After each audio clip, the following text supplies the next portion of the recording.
Hi, welcome to the Driving Forward podcast. My name's Nate Johnson. I'm the founder and CEO of GLCS. We're now streaming on all podcast platforms. I found out today you can go to Alexa and say, Alexa, play Driving Forward podcast, and it'll play our podcast. So I geeked out a little bit on that. Uh, be sure to, whatever you're listening to us on, be sure to click like, share, and comment on our podcast. We'd be happy to hear from you. Also, follow GLCS on LinkedIn. GLCS has lots of commentary. You'll find that when we attend events, we put out a ton of commentary on those events, and lots of details about every session that we attend. There's a little bit of pause on that right now. Outside of this weekend, we will be going to place wreaths for Wreaths Across America, but the next conference we'll be attending will be Manifest. We'll get into that in a little while. I'm happy to have my good friend Robert Bain, the strongest man in logistics, on the podcast today. Robert and I met about a year and a half, almost 2 years ago, actually, now that I'm thinking about it, almost 2 years ago. And we're going to have a great conversation about a variety of subjects today, mostly related to non-asset items. But can we bring Robert on in, please? Till the lights go out, till my leg give out, can't check my mouth, till the smoke clears out, and my high. Yes. I think that's just the perfect song for you, man. Yeah.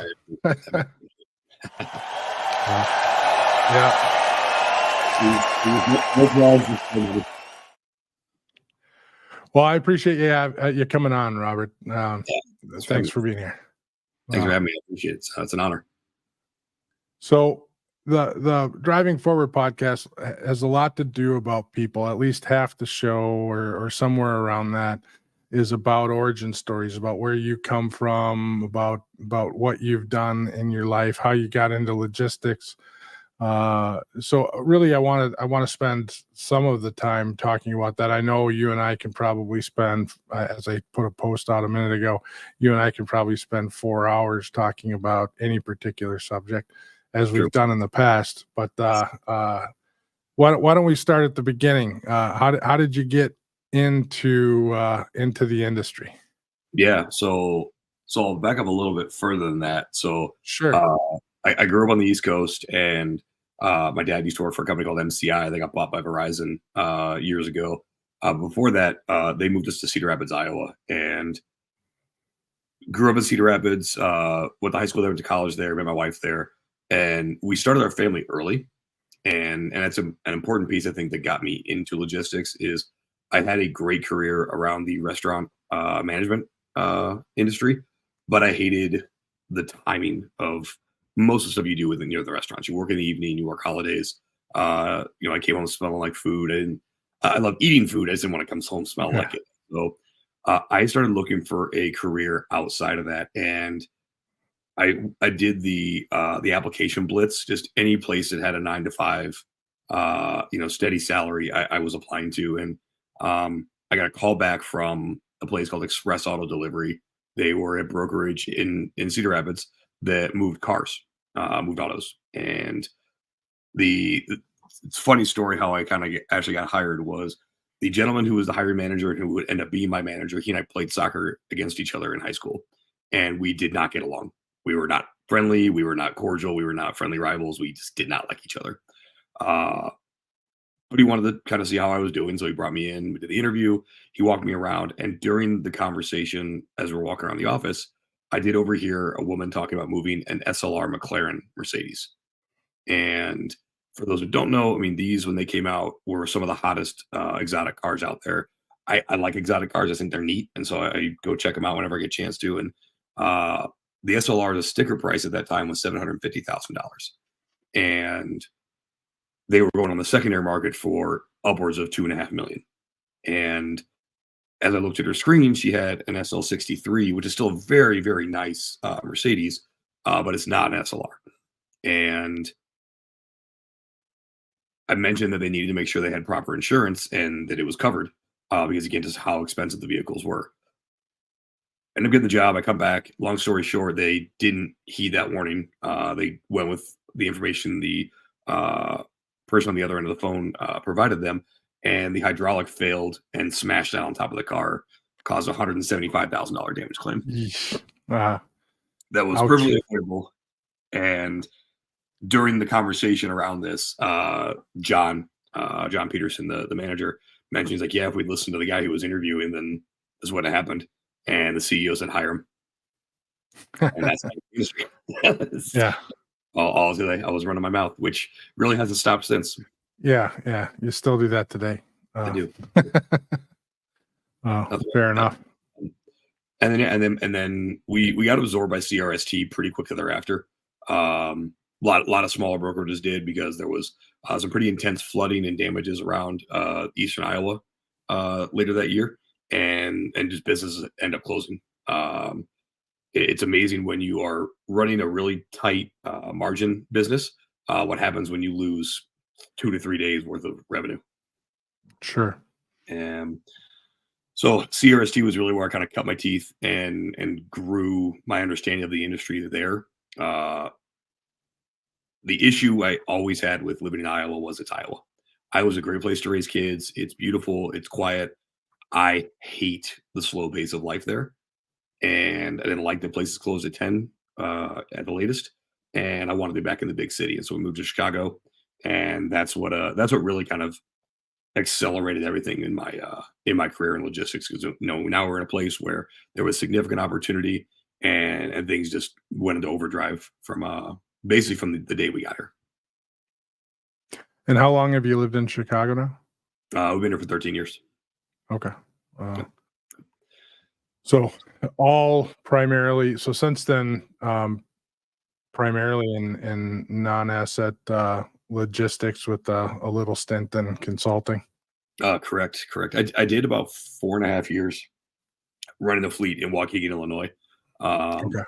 But the rest of it has all been non-asset tech, and then consulting for a couple years.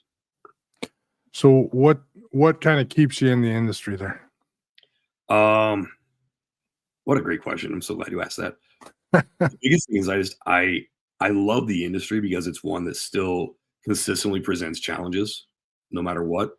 And when I first got in, living in Iowa, there were a couple things you're introduced to. You're introduced to a very blue collar work ethic, and I always loved. You ever seen the stickers on the University of Iowa helmets? ANF, America Needs Farmers. The more and more I got in the industry, I realized America actually needs farmers, one, but also needs truckers. Those two things go away, and the country shuts down in 72 hours. And I looked at that. I'm not going to farm. I like going to the farm. It's fun, but I'm not going to do that for a living. But I could impact the American professional driver in a variety of ways if I was working at an asset company or a non-asset, where I could do things the right way, do the best I can to get people paid on time, work with companies that would, say what they mean what they say, and on both sides, both shippers and carriers. And then eventually work in technology that would continue to remove some of the unneeded layers of transportation and supply chain that we have right now, and ultimately get that money to the professional driver. And that really became my passion as I started figuring out, like, truly what I want to be when I grow up. Is everything I do is based around what is best for the professional trucker. We're in alignment there. I recall a couple conversations about that, and really, if you keep that as your core on what's best for the driver, that's a good compass. That's a solid compass in this industry. What's best for the driver? What makes their life better? It's just as I said, a good compass and a good guide for any sort of path you're going to go down in this industry. And if you find yourself deviating away from it, you really have to look at why you're deviating away from it, because you're probably going down a path you don't want to go down. I agree 100%. I think that, the more and more you just examine best practices in the industry, whether it's asset or non-asset, it does all come back to the driver, because ultimately they're the one doing everything. And again, I take nothing away from a dispatcher, from any coordinators, or anybody that sits on the floor at either one of those organizations. We're not behind the wheel of an 80,000-pound missile making decisions every second that impact us and every person in the motoring public around us. Oh, I agree. So the strongest man in logistics, it's you carry that title with you. So let's talk about that a little bit before we move on to the topics we wanted to talk about. So when did you get into lifting? I got in my freshman year of college. I didn't touch a weight at all in high school.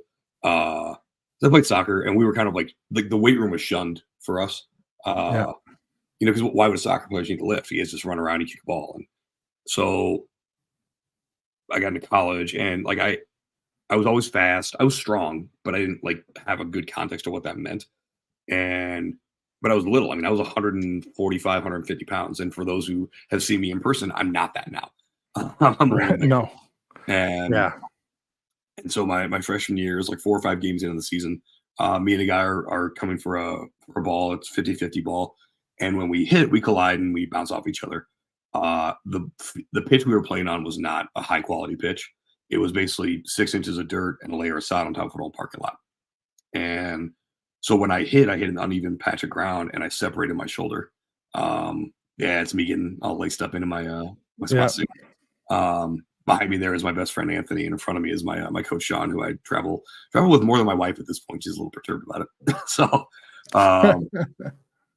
but the reason I walked through that scenario at my freshman year is the doctor said if you had some meat on your bones, you would have had a stinger, and that's about it. You would have had a nice bruise on your shoulder, you'd have been fine. And so I took that to heart, and I started lifting. I met a couple guys at school who, this is go way, way back. They actually made and were on the show WWF Tough Enough on MTV. So it was like the original, we're going to find people that can do this stuff and put them through. And then if you made all the way through, you won a WWF contract. And so these two guys from my college were on there in one of the first couple seasons, and they were my training partners. And they basically said, hey man, we don't care that we outweigh you by 60, 70 pounds. If you can't lift the weight, you can't train with us. I'm like, well, I want to train with the strongest guys here. So here we go.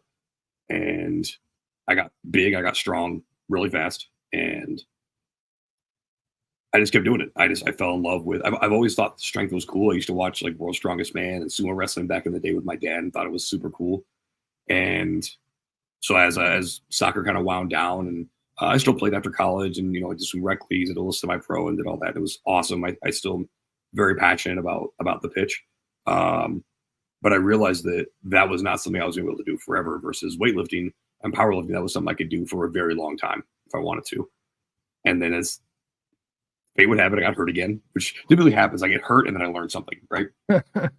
And I went back and looked at my training logs, and I saw I was the most injury resilient when I was doing big compound movements. So bench, squat, deadlift, snatches, clean and jerks, the overhead press, all the things that really incorporate a lot of muscle works. And I'm squatting one day at the YMCA here in Des Plaines, RIP to the Light Off Y. And this creepy Russian guy, Greg, sees me. And I say that with all the love in the world now, because Greg was my first coach, and he bullied me into doing my first meet 10 years ago this March. And I tell this story on every podcast I'm on. People ask about what made me fall in love with powerlifting. I loved lifting. Lifting was great. I go to my first meet. You weigh in the day before, you compete the next day. It's 24-hour weigh-in. And my wife's with me. And we come out of the weigh-in room. I go into the gym where it's at. It's in Sycamore, Illinois. And I don't know anything about anything. I don't know what equip lifting is. I don't know. All I see is some guy in this crazy get-up, this really, really tight singlet is what I thought it was. And what I thought were ace bandages on his knees, they were actually knee wraps. And there's somewhere between 900 and 1,000 pounds on the bar. And I hear all these different things going on. I hear, squat, back, open. I'm like, these guys doing? And then I hear some guys say up. And when he says up, this guy starts to squat the weight up, and his face explodes. There's blood coming out of his nose. It like shoots out and like hits wow. the. Yeah. And my wife looks at me like, "Are you kidding me?" I'm like, "Oh yeah, I have found my thing." And I ran with it from there, and I've so to the whole strongest man in logistics thing. I've been able to accomplish some really cool stuff. I've been very, very blessed with the opportunities I've gotten, but also I've seized those opportunities too. Up until a few years ago, I competed what they call raw, which is without any supportive equipment, and then I decided to jump on the dark side and go pro and get into equip lifting, and I've done some pretty cool stuff. I was the 374th man to ever squat 1,000 pounds in competition. Totaled 2,300, which puts me top 150 in my weight class all time, which is super cool. A couple weeks ago, even though I did bomb out of the meet, unfortunately, so the lift technically doesn't count. I squatted 1063, which was top 100 squats of all time, all weight classes, and that was cool. That's insane. Oh, it was wild, and we took a swing to 1113. The whole story behind why that didn't work out so hot, but I basically stood up with it, and as I started the descent, I saw the room go, and I'm gone. I'm out. Just take it. Just take the stupid thing off me. But it's been awesome. I've been all over the country. I've been all over the world. I've met some of the strongest humans of all time, and while I'm always a fan, they're now my peers, and it's really wild to talk. And actually, this was on a podcast a couple of days ago that got released. This guy named Dave Hoff. He's the greatest of all time, best lifter that ever lived. And he specifically said, he's like, if I'm ever going to watch lifting, I want to watch Robert Bain squat. And I'm like, okay, I'm going to go cry about something else now. Like, that's awesome. Yeah, no, I wish we were talking about your event in Florida here. Well, we started talking a while ago, and I wanted to come down. I honestly did. Time of the year makes it difficult, but at some point I definitely want to come watch you. So that's an event I've definitely want to do that. Memorial Day weekend. Unfortunately, I now have an event. We'll see what happens. We'll look at days because I now have another event I have to be at Memorial Day weekend. But I'll do a little we'll see shameless promo on this meet. As far as the men that are competing this meet, there may not be a single person that squats under 1,000 pounds by the time third attempts roll around. Wow. The roster is slowly getting announced out. A bunch of us already know who's been invited. But every single person that's been announced on the men's side so far is 1,000 pound squatter. We might have an entire flight, which is 15 guys, squat over 1,100. Wow, that's a lot of weight. It's going to be wild, man. That's amazing. So I'll admit, and then I have a little thing I'm going to go through, and then we'll move on to some industry stuff. But yes. 4 or 5 years ago, you were on a podcast. I was driving, maybe longer than that, and whatever it was, strongest man in logistics. It wasn't it was an audio podcast, and I remember going, yeah, whatever, strongest man in logistics, gimmick name. So hadn't met you at the time, hadn't seen you at the time. Frankly, if I would have saw you, I probably wouldn't even think that. So you don't know until you know. So now I know you, and I know you quite well. So you're the real deal. So that's awesome, and I'm proud of you for all you've achieved. And until next time, hopefully you achieve the goals you're trying to hit there. So 1170 squat at the next meet, all time 242. Wow, that's a ton of weight. So drop that, yeah. No, go ahead. I'm trying to get my screen shared here, so it'll take me a second. So say what you're thinking. I'll be dropping a whole weight class, and this is nobody at that weight class has ever squatted more than that. Wow, that's biggest 42 is what we're going for. So it's doable. That's crazy. Wow. All right, I have the big question, and this is something I posted the other day when you were on another show. So Yeah. what weighs 1,100 pounds? I don't know if you remember these questions coming out. No, I don't. So, okay, what weighs 1,100 pounds? A telephone pole. So just to kind of put that out there in relation to the type of weight that you're lifting. Yeah. The next thing that weighs 1,100 pounds, a grand piano. Wow. So just in relation to the things that you're lifting. A horse. So that a little horse. Yeah, if the horses are variable, I suppose. So Well, but so a horse. a literal horse, like an A literal horse though Yeah. can weigh 1,100 pounds. So Yeah. when you get into deer came up and it was like 3 reindeer. I'm like, I'm not going to put 3 reindeer on there, but I did put 3 panda bears. So because I thought that was kind of interesting. That's That's kind of nuts, actually, if you think about it. it's crazy. And then 7 kegs of beer. So that's a lot of kegs. I mean, I've lifted a few kegs around in my time. I'll be So- honest. I lifted a keg of beer over my head in college. That was one of the heaviest things I ever picked up. I'm not gonna lie. Yeah. Because everything sloshed in there. Like that was one of the hardest lifts I ever did. So I mean, that's just in comparison to the when you're picking up plates, you don't really think about in comparison the real world weight that it's in comparison to. So Yeah. I don't know if you grabbed the one picture I had posted a while ago or a couple of days ago. It was of that 1,100 pounds, and it's from the back. It's I don't know if you maybe snagged that one or not, but it at least shows you how many plates are on the bar, and it's insane.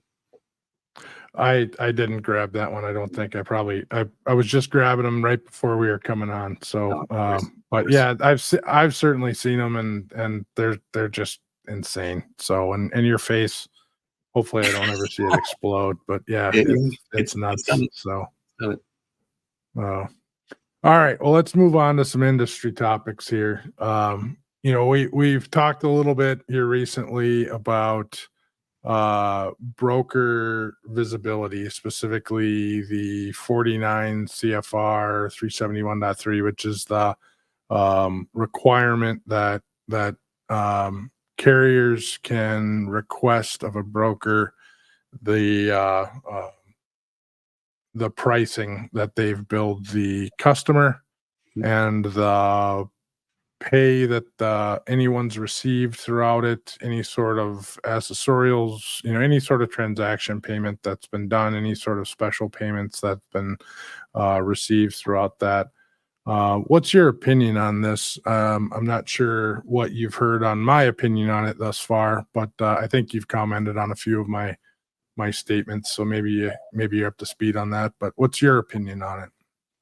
So as I was thinking about this after we chatted a little bit before the show to get ready, but I think it's an interesting concept, and obviously with the being in place, carriers can do it. The bigger thing that comes down to it, it's almost like technology, which we're talking about in a second. Is it going to be adopted? Are people actually going to do this? If they start doing it, then I think it really is going to start weeding out some interesting things. I don't think it's going to weed out bad actors per se. I just think it's going to weed out interesting things. I think if anybody's been around supply chain long enough, they understand that there's a lot of layers to it. Any freight that actually moves on a truck, there's probably 3 to 4 different hands in that pie, at least. And so I think it gets interesting as you start going up that chain. At some point, people have to start asking the question, are all these layers necessary? And at some point, people will say, yes, they are. And on some level, people say, no, they're not.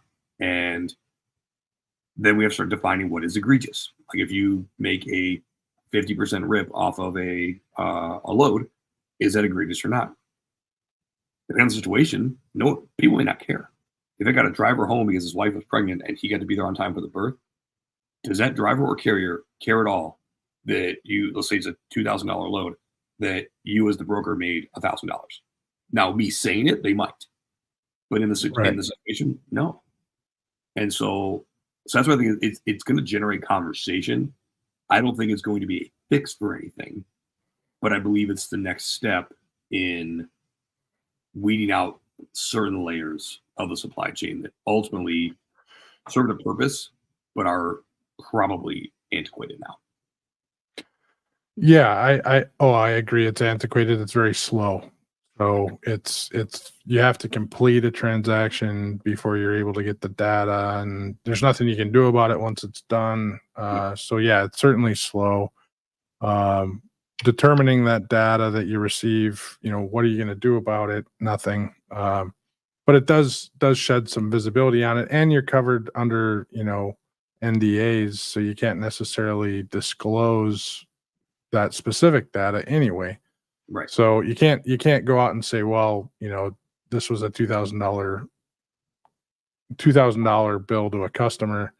The carrier got paid $1,000, and there's $1,000 um, GP on it. So there's no way that you can build it out that way publicly. So you can say there's a 50% GP on it, or margin, or whatever you want to call about a commission, that, but you can't get into it in detail. So what I have an issue with it most of all is just that customer data gets displayed out in detail to everyone. That's probably my largest hang up on it. And the administrative tasks that it creates, and it is being asked for already.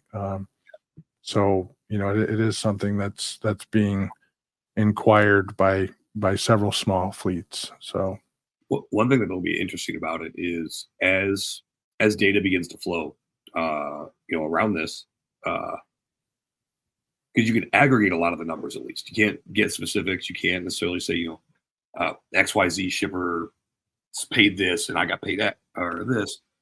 But as it aggregates, you can say, okay, so across the food shipping space, there seems to be an average margin of 24%, as an example, right? yep, And that also is going to give consumers power if they decide to look into it too. Like, well, great, it's 24% margin. Can we reduce that a couple percent, or what is the play in there that can hopefully reduce prices for us?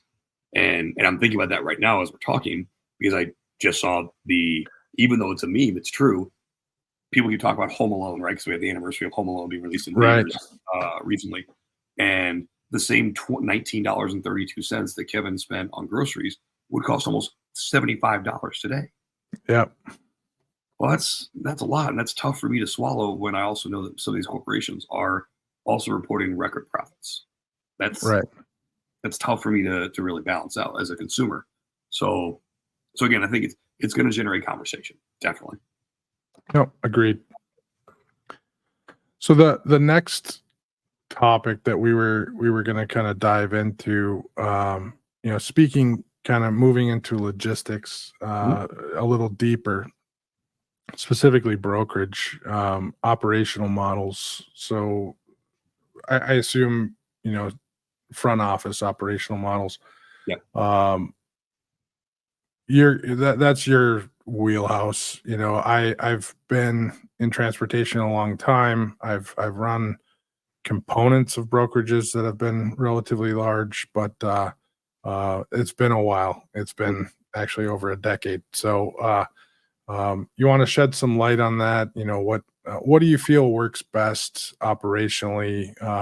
Obviously, that probably changes with the size of the organization, but kind of going from startup, and you've been through this path of the smaller organizations and then kind of quick growth. So you want to talk through that a little bit? And understand there's utility to every one of these models. That's why they're there. Right. I typically look at there's going to be there's different flavors of these, but it's going to be one of two things: either a cradle to grave model, which again you could have everything from regionalized to pod systems, a lot of different things through that cradle to grave, but it's going to be everything kind of centralized around 1 to 2 salespeople. And then you've got your, people call it the split or the Chicago model, and that is a customer facing org and a carrier facing org. Again, both have merit. From historicals, the cradle to grave model is going to cap a lot faster. What I mean by that is that me as an individual, Robert Bain, I can only handle so many clients on my own, even with a support staff that will be doing administrative tasks, covering the freight, what have you. I can only support so much of that. And those individuals are only so incentivized to do those things. Additionally, the organization does not get maximum output from those individuals if I don't get maximum output from my clients. And so you create some opposing forces there that don't necessarily help with scaling.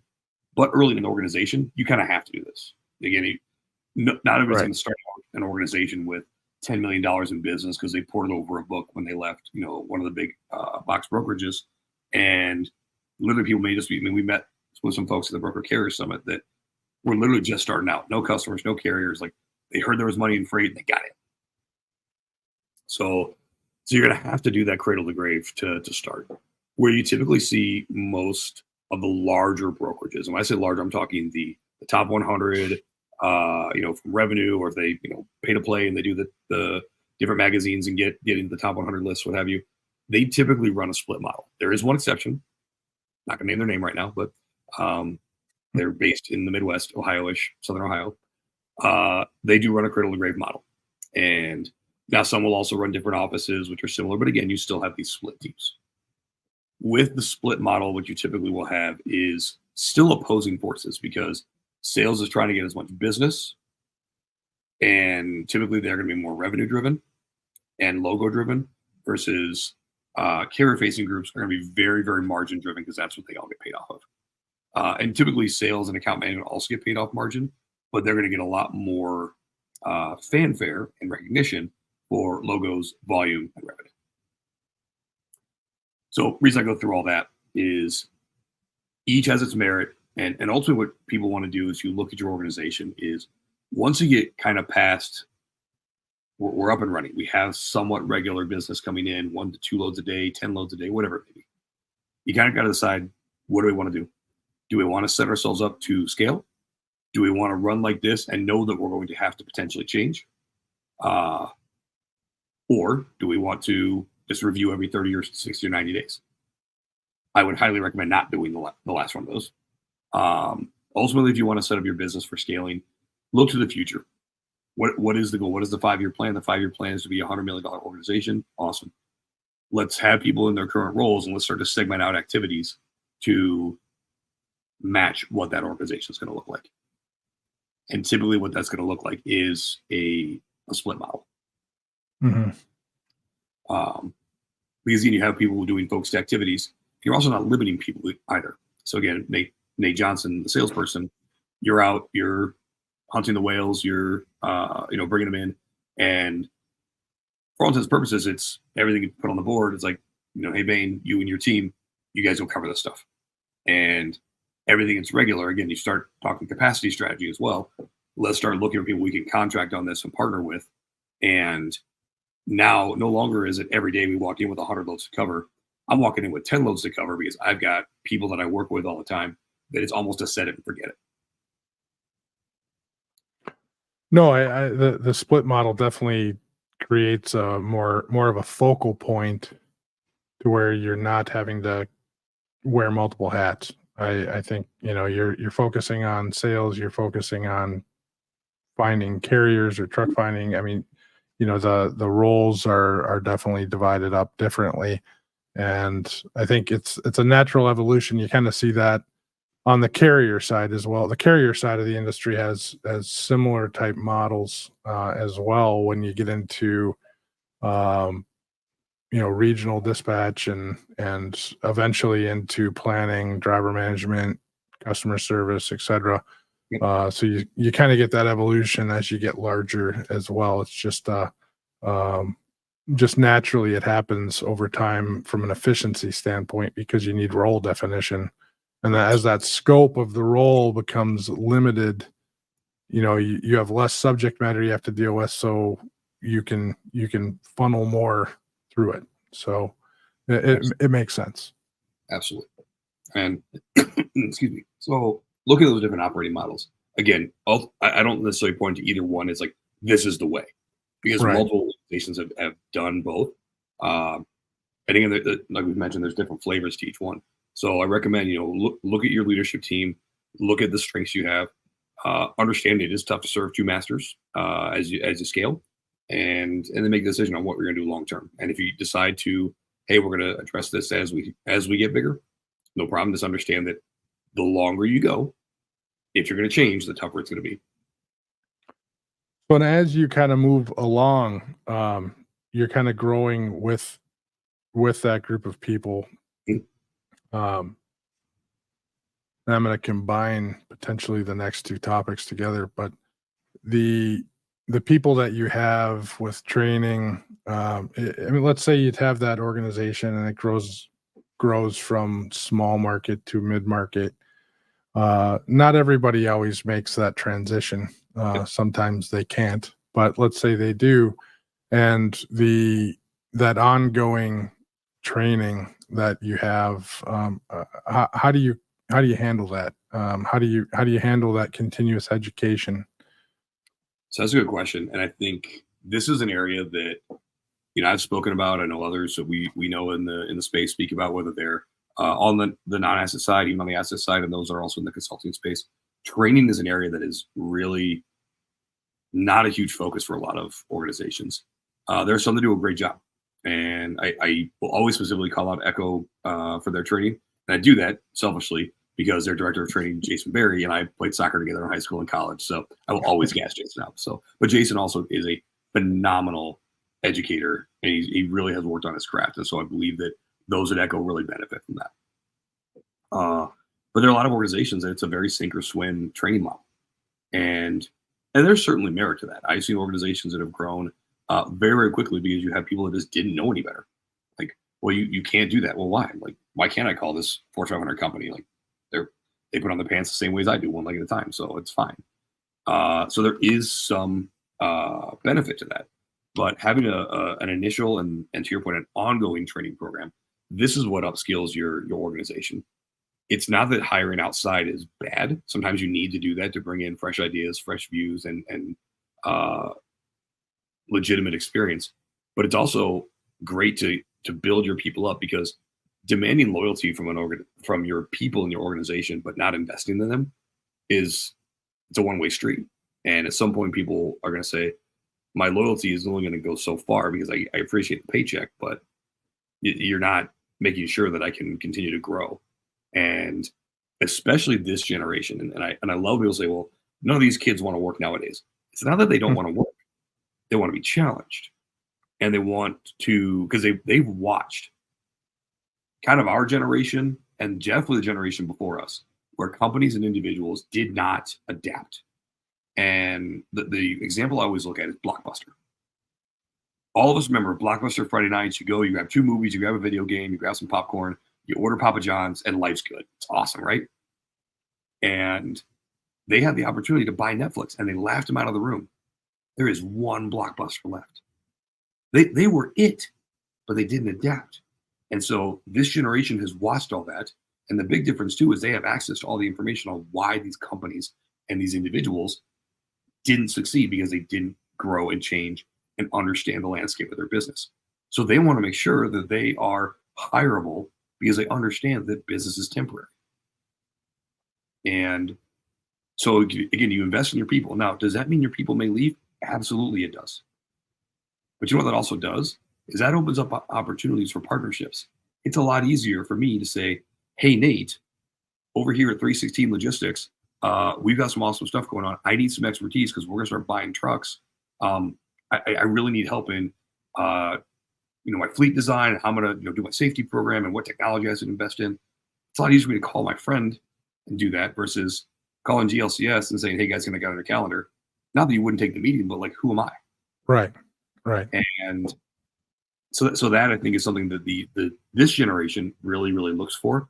And up and coming leaders and established leaders need to understand that and start building out training programs that are going to continue to challenge these folks and prep them for the next 1 to 2, even 3 steps of their career. I'm 100% on the same page. I'm sure, well, maybe you've read my stuff, maybe you haven't, but the fact that the team and the individual transcends the business. You hire someone young, you hire someone experienced, it doesn't matter. You put your time into them, you develop them, and you you ally with them, and eventually they may leave, and that's fine. But they go somewhere else. It doesn't mean they're not part of your team anymore. They may come back. We have a great example of someone who left through COVID. Didn't leave on bad terms. We were down on business a little bit, and that particular person left. He's back now, and it's been a great homecoming.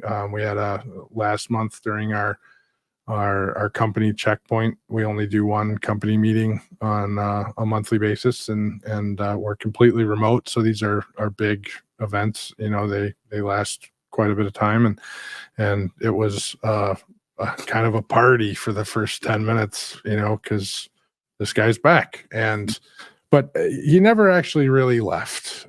We've stayed in contact. People have reached out to him. He's felt comfortable. If he has questions, he reached out to us. When he left, we actually acquired a customer, because when he needed us, we were there. But that's what you're saying too, is the team transcends the company trend. If you do this right and you create relationships with your staff, maybe it doesn't work out as maybe you can't contain that employee forever. Yeah. Because it's not the best thing for them to stay, and that's okay. There's nothing wrong with that, but you do the best thing for the business, and you do the best thing for the employee, and you create the right program for everyone involved and through that continuous education. Absolutely. It doesn't matter if you're a broker, a truck line, a consultancy. It's always that case. But training is hard. It's hard. So yes. Identifying, designing, all that stuff is difficult. There's a lot of resources out there to do it, but the benefit is exceptional. I like to talk about a couple of the different modules I've developed. As I've done training before, and the basics of how to identify carriers, how to work with customers. My favorite one, this is the one time I'll swear on this one, is how to not be an asshole. It is one of the most important ones. Are you good at that? No. I tell people all the things I do specifically on Instagram and do the opposite. And yeah, fair enough. But no, it's one of those, how to communicate via email, via in person, over the phone, and via text message. Like, what are the right avenues for these things? Because again, I don't want to bag on this younger generation, but a lot of them, it's like they're so used to all these different forms of communication, and they don't necessarily understand the nuance of it. Like we've talked about, meeting in person and having some discussions, and there's a difference in even a video call and meeting in person, and it's important to understand that and why you want to do those things and when you want to do them. And so, and I've especially since COVID, I've evolved that training to what is a good time to do a video call and what is a good time when you need to be across the table from someone. Yeah, we've been having a lot of those discussions as well. Just simply, you cannot replace being in person, but the time being a fully remote team, you have to be on camera. The amount of communication that happens between two people just with video versus no video is substantial. It's one of the reasons why we did a podcast visually. So go ahead. Sorry. No, I talk with my eyes. Like somebody may make a comment, I'm like, everyone knows exactly what I'm thinking all of a sudden. And so it's important. Like the facial expressions are incredibly important. And then obviously we interact and we play off each other. No, agreed. So kind of stepping that to the next level is using technology to enhance that training, to enhance that education, and not as a replacement for it, not as a replacement for people.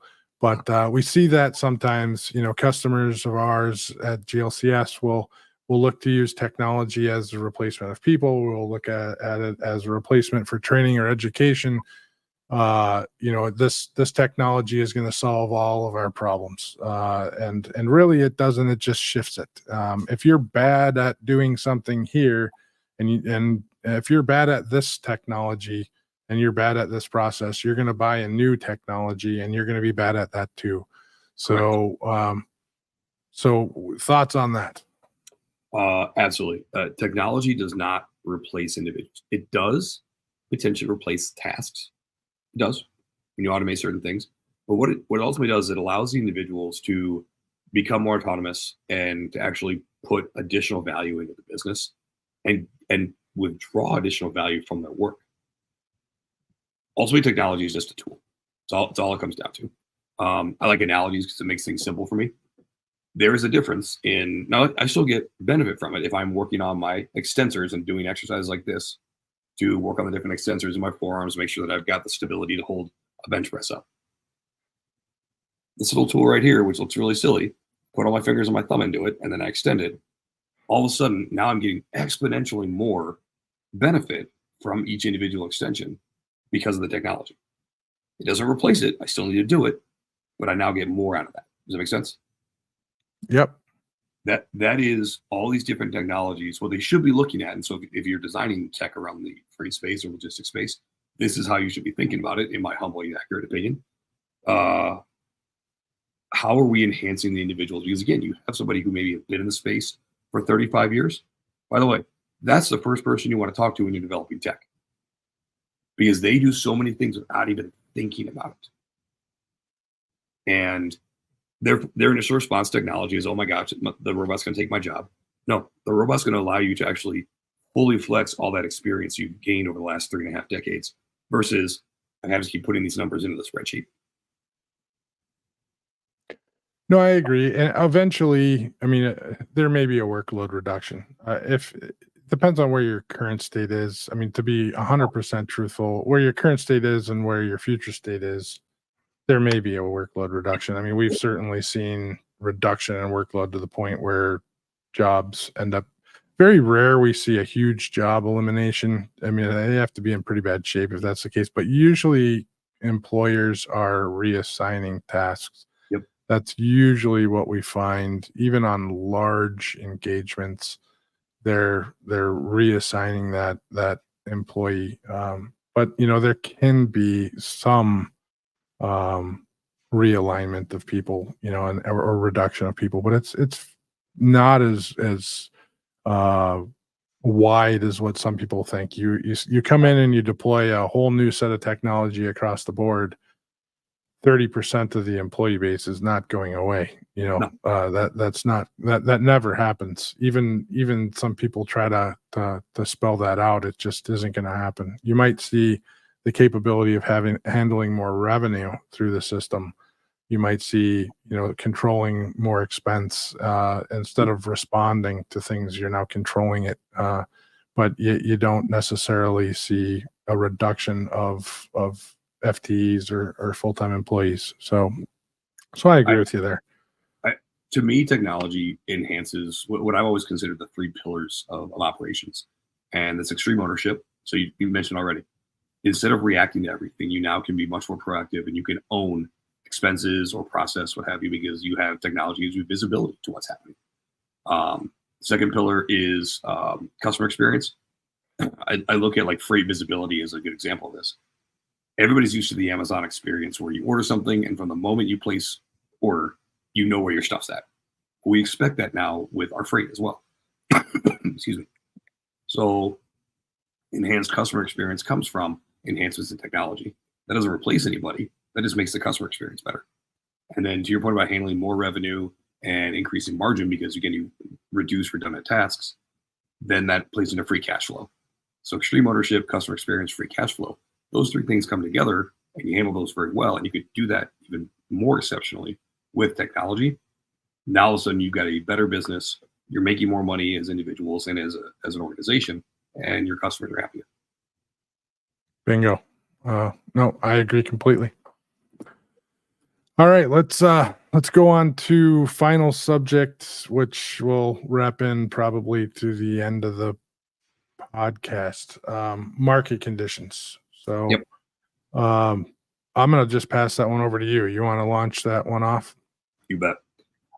So when I talk about market conditions and I talk about, typically if I'm talking to a customer, I will get some question along the line of, what do you see in your crystal ball? What's going to happen? And ultimately, like in theory, I don't know, but business and markets leave patterns. They almost always do. Certainly nobody could ever prepare for 2020, but even 2020 followed a lot of patterns. They were just more extreme. So when I look at what's coming, and I try to look about 2 quarters out to understand, because once you get past that, it is a lot more throwing mud against the wall. Here's what we know. We know we're winding down our peak season. Peak season was muted. We've already heard that. If you look at some of the indicators, and when I look at indicators, I look at certainly the outbound tender rejection index from freight waves. I do look at some of the stock markets and see what they're doing, because again, you have companies that are showing value. They're always going to spike towards the end of the year because sales are up. So people like that. Great. So they know dividends are going to be paid better in Q1. So people are buying up stuff. So those are typical indicators. Looking at the inbound containers for imports, those are up significantly. And then we look at capacity. Right now, capacity is still pretty loose. And there's a few different indicators of that. I'm not going to go into all the secret sauce of it, but all this stuff's public data. Like, you can find all this stuff.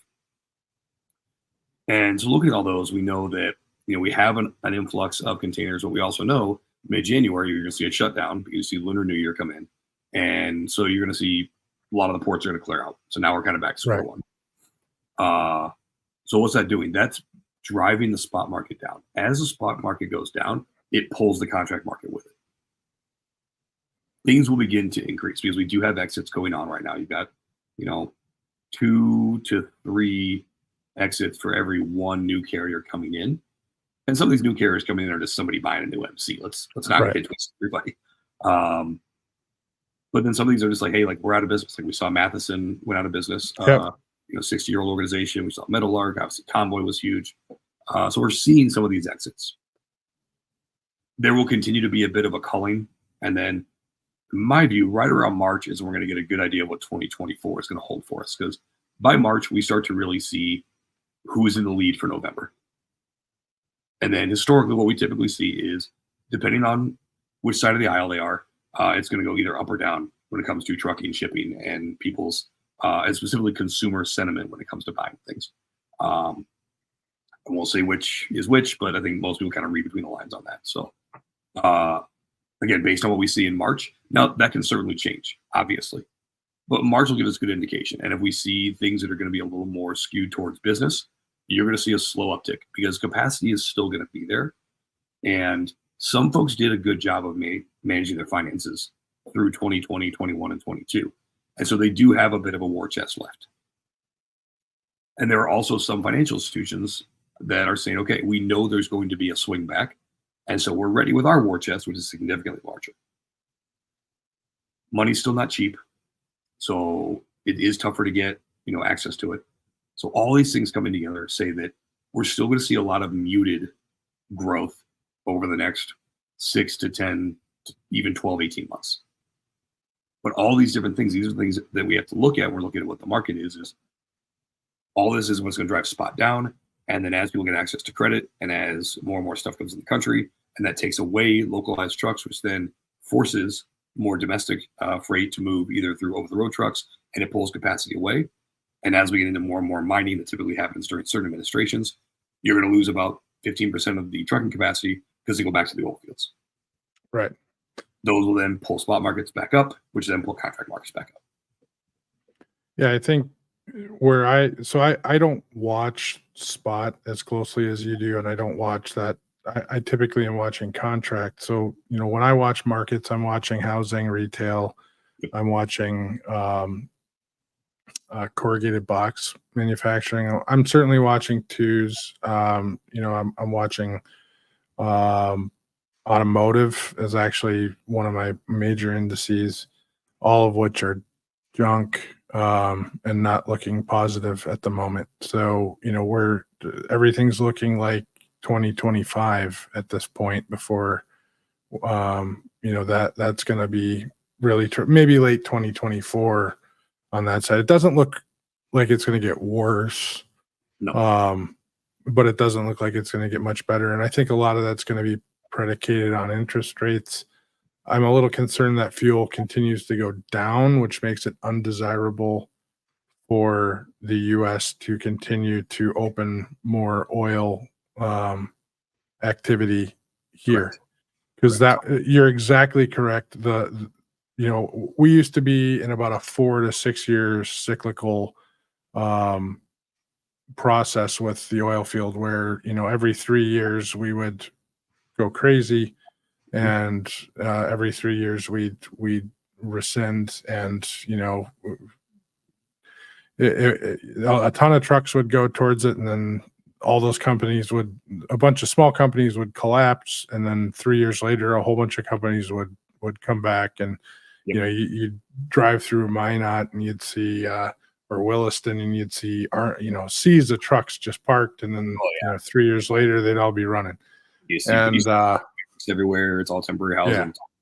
Yep. yep, and now there's a ton of infrastructure there, just nobody's staying in it, so Right. it's all empty, and it has been for years, and there's not a lot of stuff going on. So if that all fires back up, you have a ton of trucks that go back to work there. So that I think would be great. But so there's certainly some things that can happen that can turn things around quickly. Intermodal can certainly have a large impact on that as well. So I think we're going to be talking about that. You're coming up here in a couple of weeks. You're on the 2023 year in review, and the 2024 the following week the 2024 outlook. So we'll have a panel and can kind of dive into that, and that'll be an interesting one. We have a truck line owner from Trucking Pros, and we have a couple other people on that should have some very good insights there. So definitely looking at that. So also, that's some great topics that I'm super interested in talking about in April at the Broker Carrier Summit as well. So that which by then we'll probably have a lot more insight onto what 2024 looks like. Although with all of our planning, it seems like April's coming up and it's going to be tomorrow. That I don't think we have enough. It just seems like there's so many things to do before April comes around. But my wife is actually, she wanted to make sure I say this. Can we get 1,000 people there so I can cut this thing on my face? Speaking of that, and I'm so glad that you did that, because I have one other picture I need to show. Oh no! Oh my! Just so we have this out there, and I got to get a lot faster at sharing my screen. I'm not very good at it. I'm nervous about what picture to show. That one. Oh, me and Fat Joe. So just a little preview of what you look like without the beard, but I just randomly came across that. So I will probably keep some of it. So there's a funny story behind this, actually. I'll share this as we sign off here. I was on my way to my first Worlds first international Worlds. We were going to Manchester, England, and I'm walking through O'Hare. This is in the C terminal, and I see Joe, and I'm a big hip hop fan. So I'm like, oh man, it's Fat Joe. And I'm like, hey man, can I get a picture? And he asked me, he's like, are you the extra security I hired? And I'm like, well, I could be. Like, where are we going? So he was staying in Newark. We were flying to Newark and then to Manchester. And I'm like, no, I'm going to Manchester for Powerlifting Worlds. And he's like, oh man, well, like, if you ever get to Newark, man, look me up. I'm like, what, on Instagram? Like, how am I supposed to look you up, man? But yeah, so that's how I met Joe.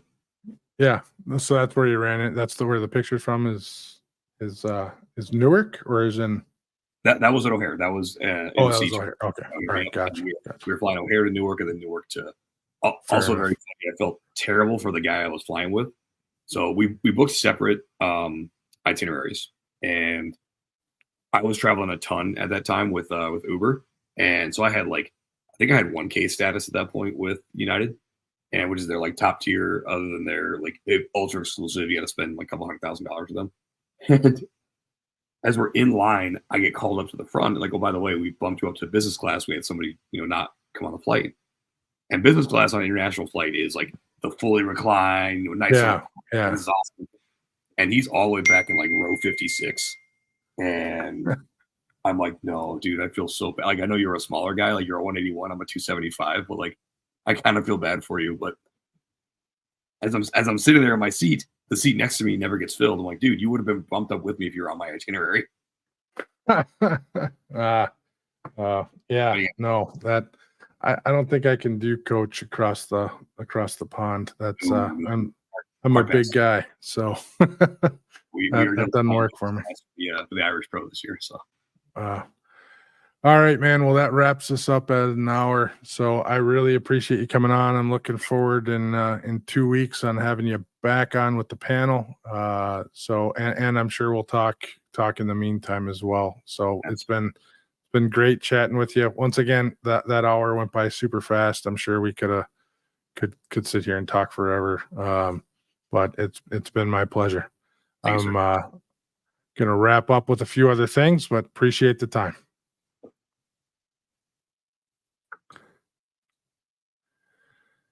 So with that being said, we have a few events coming up with GLCS. This weekend we have Wreaths Across America, the 16th at 11 o'clock.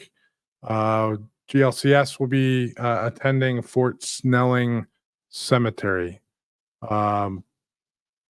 If you are in the Minneapolis area and wish to attend, you're welcome to join us. Otherwise, you can join any Wreaths Across America event. Just go to wreathsacrossamerica.org and sign up there. They're also taking donations for wreaths as well. Once again, feel free to go to wreathsacrossamerica.org and sign up there. February 5th, GLCS will be attending Manifest in Las Vegas, Nevada. That should be a great event. It's my understanding is there are currently over 5,000 attendees. We're currently set up with several different speaking events at this point there. So we're kind of getting everything situated. Lots of activity going on at Manifest. So we're excited to attend that event. Following that in March, we have MATS, the Mid-America Truck Show. That's March 21st through 23rd. We just locked in at that show, so we're excited to be attending that. And immediately following MATS, we do have a booth at the TCA annual conference in Nashville, Tennessee. We've been a member of TCA now for a bit, and we're looking forward to that conference and our partnership with TCA. Broker Carrier Summit. Broker Carrier Summit, April, I think we're missing the date, but I think it's April 22nd through 24th. And you can sign up for Broker Carrier Summit at www.brokercarriersummit.com. Certainly there's, I think we're targeting 500 attendees, but I think that reasonably speaking, we're looking at 750 to 1,000. There's a limited block at the Sheraton Overland Park Hotel. The last Broker Carrier Summit in October had a great mix-up between, or a great division of carriers and brokers, about 46% brokers and 46% carriers, 227 attendees. We had some great discussions around broker carrier tensions and developing relationships and sales strategies. And I think it was a great event. If you're a new broker, if you're a established broker, if you're a new carrier, established carrier, and you're looking to kind of move to the next level, attending this event will help you do so. There's a lot of very experienced veterans in the industry that are there that can help bring you to that that next space that you're looking to get to. So please look into attending the Broker Carrier Summit. So with that all being said, we appreciate you joining us today. Stay curious, stay informed, and keep pushing the boundaries of what's possible. Until next time, drive forward with purpose and innovation.